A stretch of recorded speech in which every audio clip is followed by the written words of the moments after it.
तर साताऱ्यातील पर्यटन महोत्सवाला अजित पवार अनुपस्थित होते। दादा अमरावतीच्या दौऱ्यावर असल्याने ते कार्यक्रमाला उपस्थित नव्हते। दरम्यान अजित पवार पर्यटन महोत्सवाला आले असते तर चांगलं वाटलं असतं अशी प्रतिक्रिया शंभूराज देसाईंनी दिली आहे। तर काल राष्ट्रवादीच्या कार्यक्रमाला शिंदे देखील अनुपस्थित होते। शिंदेंनी प्रताप सरनाईकांना प्रतिनिधी म्हणून कार्यक्रमाला पाठवलं आणि यावरून अजित पवारांनी खंत व्यक्त केली होती। एकनाथरावजींना मी भेटल्यावर सांगणार आहे, एकनाथरावजी आता तुम्हाला येता येत नसेल तर प्रतिनिधी पाठवू नका, नाही आलं तरी चालेल पण तू प्रतिनिधी पाठवू नका।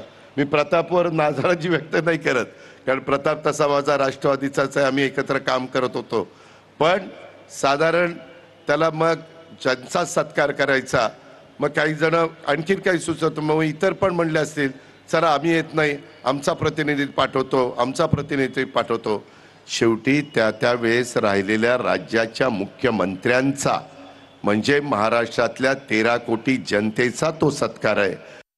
आदरणीय मुख्यमंत्री फडणवीस साहेबांना खूप व्यस्त शेड्यूल होतं, पण मी 2-3 वेळा आग्रह केला की नाही साहेब तुम्ही आलेच पाहिजे आणि या कार्यक्रमाला आपण उपस्थित राहिलं पाहिजे। आणि आदरणीय उपमुख्यमंत्री महोदय शिंदे साहेब आणि फडणवीस साहेब दोघंही या कार्यक्रमासाठी आले।